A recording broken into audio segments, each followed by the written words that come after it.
I'm going to forgo the cold open here because you're clicking on this video asking, what, are you high?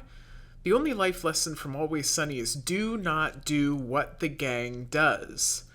But I'm not here to talk about social justice this time, or talk about being healthy, financially successful, being a good friend. Yeah, I get it. I'm here to talk about something more foundational, a question of mankind's search for meaning. Meaning is probably the heaviest word you can use in philosophy. And where could you possibly get meaning from Always Sunny? That seems really dark. You do start with a few assumptions from the modern age. First, per Nietzsche, God is dead. Now, Nietzsche is hella misunderstood. He wasn't saying God is dead as like a gleeful proclamation of atheism. He was saying it as an established fact. Writing in the late 19th century, European philosophy had pretty much moved on from the assumption that there was a God, let alone the Christian. There were still apologists like the Narnia guy in the 20th century, but they were fighting a rearguard action. Nietzsche's point was that the idea of a world without God is scary, because God and the promise of the afterlife provided the basis of meaning in this life. Now, Nietzsche wasn't the first. The great Russian novelist Fyodor Dostoevsky's works centered the struggle of faith and the pain of its absence. Danish philosopher Søren Kierkegaard fought with the same thing, flirting with godlessness and recoiling from the horror of what that really implied. Because it's scary to think that you can't turn to a personal God, or even to a concept like nirvana or the fullness of history, or any kind of a higher power. Scary to think that death is the end of a story with no point. Without God, who can you turn to?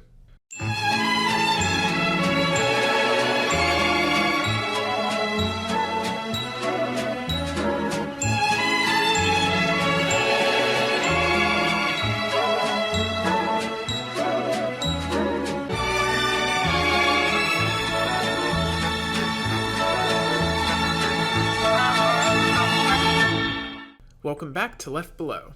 As always, like, subscribe, and leave a comment below in support of your new role model. The unlikely savior I've scrounged up for this existential crisis is Frank Reynolds. I'm going to look at a few touch points across Frank's character history, starting with early Season 2 episodes that introduce Frank and enmesh him with the gang as a block, and then a few others. Frank arrives in the show in Season 2, Episode 1, Charlie Gets Crippled. He's introduced as Dee and Dennis's father and arrives in the gang's life at the height of a midlife crisis. I hate the kind of person that your whore mother turned me into. The big house, the big car, I'm giving it all away. He starts off as a pastiche of every 80s business guy, an even more foul-mouthed Blake from Glengarry Glen Ross. He even works in real estate. But that's just prologue for the character, aside from the Season 8 episode where he lets the warthog out once more. Because when he's introduced, he's tired of all of it. The fast business life, his mansion, his frayed marriage with his hated wife, Barbara. He announces that he's getting divorced and that he wants to give his money away to poor people without really caring about what that means or what poor people to give it to. His life is meaningless despite being successful in business, and in the beginning this plays as a very trite story. The normal path for a rich businessman who wants redemption is to find it in his family. Then I'm going to hang out with you two. That's what this is all about, spending time with my kids. Hold on a second. Right. I want to be the father that I never was. Yes. Or a surrogate family like how Ebenezer Scrooge took care of Tiny Tim. The plot as Season 2 progresses is what pushes him off this normal path. And just as an aside, as a fan who only got into Always Sunny around the time of like the 6th season or so, the story-driven mode of most of Season 2 feels weirdly like grounded compared to what comes after. The failure of Frank's plan to do things normally comes in about 3 steps across this kind of serialized season. First is the very beginning of his relationship with Charlie. His first appearance is the episode Charlie Gets Crippled, where he isn't permanently handicapped but does need a wheelchair for a while after Dennis clocks him with his Land Rover. Nevertheless, Charlie milks it when he and Mac invite Frank with them to a strip club, which leads to a night out with a couple strippers. Last night was one of the greatest nights of my whole life. I'm sure it was. I used to live like this, in squalor and filth, always trying to get over on people, scamming my way through situations. Oh, wow, I don't care. I want to live like you again, Charlie. The Scrooge and Tiny Tim metaphor is apt here, because Frank poses as the character for a man who's pretending to be handicapped. And with that horrible subversion on a cliche wholesome story, he's off to the races. The second thing is that Dee and Dennis are, Dee and Dennis, miserable, cynical people. They have reason to be mean to their old man, who is never anything but mean to them, but their inability to forgive him, and their bullying of him in Season 2's second episode, The Gang Goes Jihad, along with the events of that episode where the gang torches a neighboring building whose property overlaps with the bars, leads to Frank being the legal owner of Patty's Pub, putting him in a position of authority over his kids, but also tying him to the corrupting influence of the gang. The third thing is the revelation that Dee and Dennis aren't Frank's biological children, that his hated ex-wife had cheated on him decades before with a much better man, Bruce Mathis. This drives the last wedge between Frank and his attempt to reconcile with his kids, and notably when Dee and Dennis start calling him Frank instead of Dad, at least for the most part. The main pattern Frank settles into involves his relationship with Charlie. The two move in together and develop the weirdest relationship that could exist between two men, at least platonically, sharing a single futon in a dingy studio apartment, which they fill to bursting with salvaged trash in the Season 3 premiere, The Gang Finds a Dumpster Baby. For a bit, Charlie is led to believe that Frank is his biological father, though this is later disproven. Nevertheless, Charlie's lifestyle is what sets the tone for Frank's new lease on life. Fast forward to Season 5. The show has found its footing in a more episodic format, though with recurring characters and plenty of callbacks to earlier stories. This episode shows Frank at his most depraved. It starts with the gang believing they're on their way to a cookout, but it's quickly revealed that Frank tricked them into going to his brother-in-law's funeral. It's at the funeral that Frank gives the thesis statement for his character. Well, I don't know how many years on this earth I got left. I'm gonna get real weird with it. Meanwhile, block the wind, I'm gonna roast this bone. Jesus Christ. That one sentence is a statement of intent for everything important Frank does going forward. Though he's still motivated by money from time to time in the episodes that follow, he's refined what money means for him, why he bothers with it. What's left for him now that he's divorced his wife, left the real estate business behind, and given up on being a father to his two bastard children? Hedonism, that's what. The weirdness that Frank embraces this episode explicitly has its grounding in philosophy. Aha! Thought you were going to get through a video essay just talking about the media itself, huh? This time around I'm drawing more from French absurdist philosopher Albert Camus and his famous The Myth of Sisyphus, a collection of essays addressing at the barest level what reasons a person has for living and not, to put a soft point on it for YouTube censors, self-not-aliving, for what value being alive has compared to the alternative. Absurdism took the question of meaninglessness as a given. Writing in the opening days of World War II, and published only in 1942, it was easy to see why he viewed meaninglessness as a given. It seemed that the world was just destined to go from major war to major war. Camus wrote, "In a universe suddenly divested of illusions and lights, man feels an alien, a stranger. His exile's without remedy. This divorce between man and his life, the actor and his setting, is properly the feeling of absurdity." That quote sounds a lot like the senselessness that Frank was feeling in his first appearance. But one of the first remedies that Camus offers sounds a lot like what Frank declares in this episode. "I must say that what counts is not the best living, but the most living." Frank's solution after trying to live the best life is to live the most life, to get weird with it. A Very Sunny Christmas makes explicit what was implied in Frank's relationship to other members of the gang. He's their Ebenezer Scrooge. Not only is he the wealthy man who has taken it upon himself to take care of a poor and very sick young ward, but he also has an especially foul view of Christmas. His Christmas tradition of faking out his children by pretending to give them gifts, but instead getting their most wanted presents for himself and lording it over them, is among the worst things he does in the series. Open the biggest one first, that's the one. Look at that, yeah. That's for both of you. Tear it apart, go on. What's in there? There's nothing in there. Fake out, there's nothing in any of them. Now go wake up your pillhead mother. Frank's brand of evil is usually for his hedonism or just not giving a damn about others, and not being pointedly cruel like this. He claims he's trying to teach Dennis and Dee not to be moochers, but I doubt even he buys that. He's just having too much fun with this. Dee and Dennis decide to take matters into their own hands and pull a Christmas Carol on him, with the help of his old business partner Eugene Hamilton, with a great cameo by the Big Lebowski himself, David Huddleston. Frank thinks Eugene's dead, so that sets up a perfect Jacob Marley bit, but Frank doesn't follow the script. Calm down, Frank. Calm down, there's no fire. Eugene? Yes. A ghost! No! Ghost! No! Ghost! No! Ghost! No! Ghost! Please! Get out! No! Get out! No! Get out! Frank! Stop! Deandra! Stop it, Frank! You're supposed to listen to the No! ghost. He's dead! Calm down, Frank. Go me, sit please. on the couch and keep your mouth shut, okay? In this, Frank shows himself to be both better and worse than Scrooge, depending on how you look at it. Worse because he has no reverence for the spiritual. In the story, after going through a quick bout of skepticism with Marley's ghost, Scrooge pretty quickly finds the right sense of fear and awe. Frank, meanwhile, fights back until Dennis and Dee rush in to stop the situation from getting ugly and get it back on track. The rest of their Christmas Carol plan is equally half-baked, but even given that, it doesn't faze Frank at all.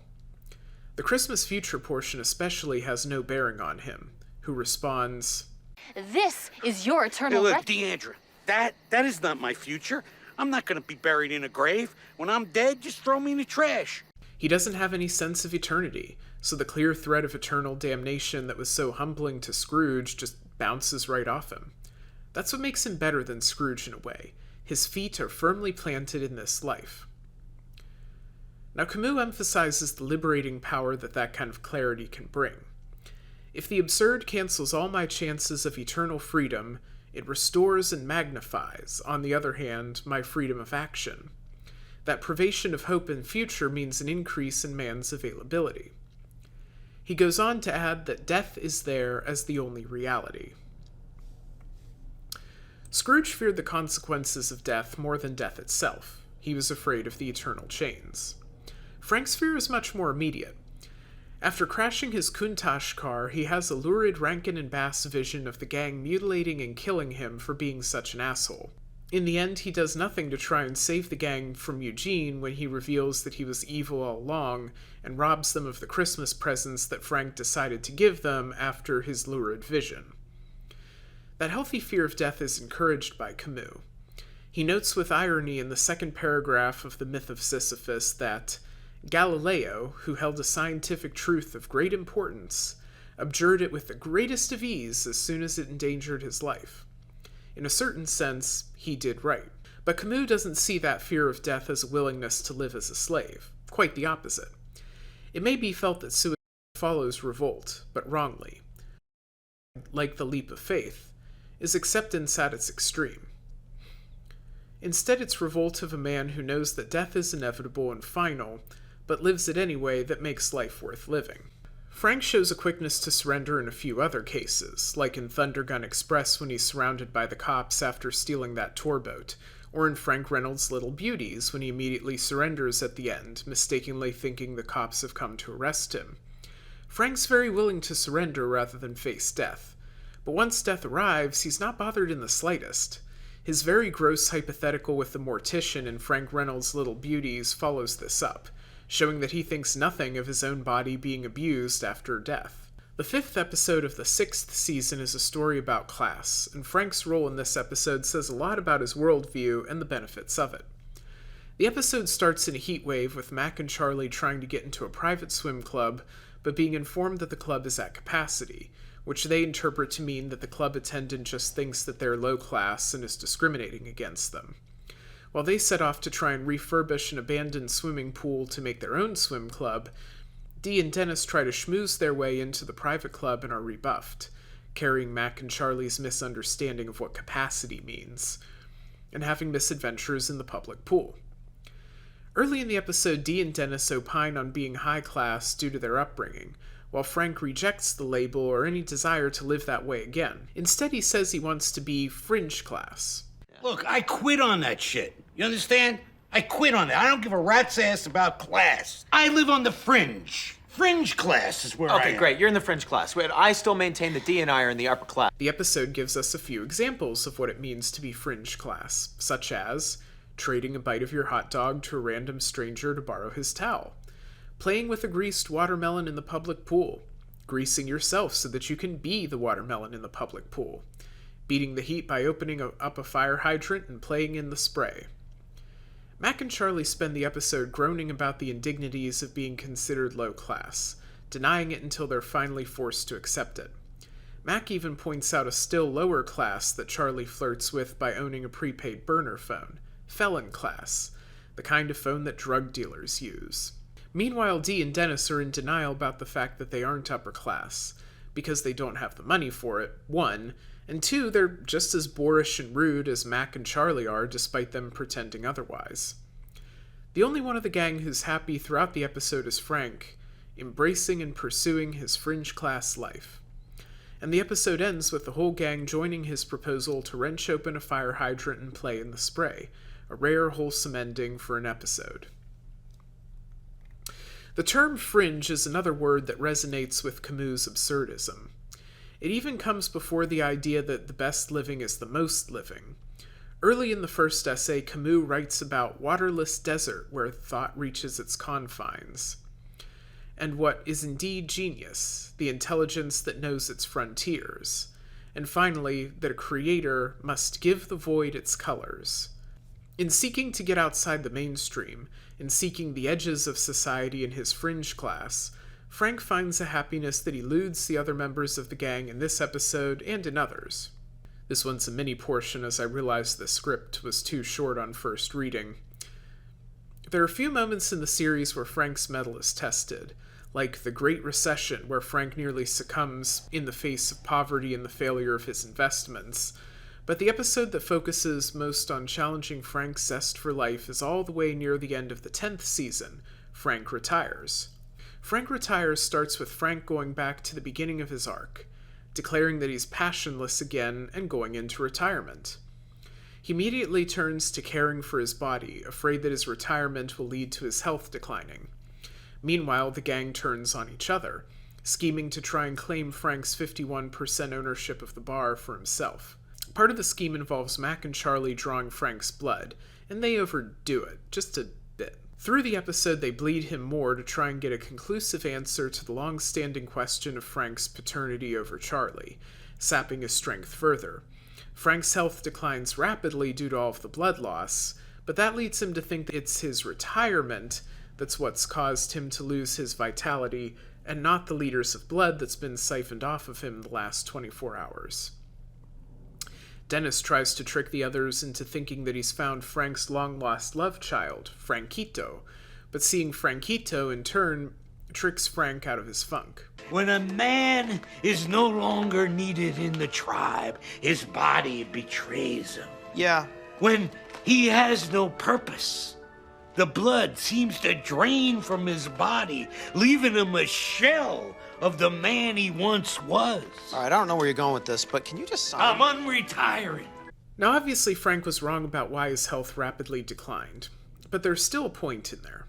Camus' line of thought wouldn't be anti-retirement. If the best living is the most living, then being free from a day job could be very useful, but it would definitely be against the idea of retiring merely to relax, retiring because you believe you've reached the end of your vitality.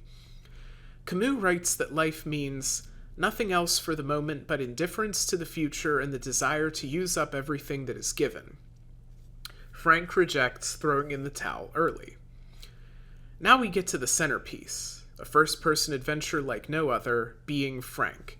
As Always Sunny went on, they hit that sitcoms run out of ideas phase and start to get experimental. But in Always Sunny fashion, they bring something memorable to the table. It's an episode that reprises some of Frank's greatest hits, though it's the sum of the whole adventure that tells the whole virtue and the many, many vices of Frank Reynolds.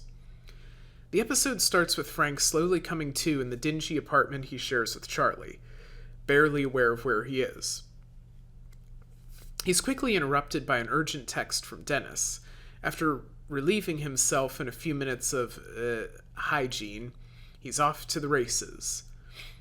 The episode runs as a roller coaster ride, taking us from one misadventure to another. The gang has a plan, but Frank is completely unaware of what it is, either the goals or the method.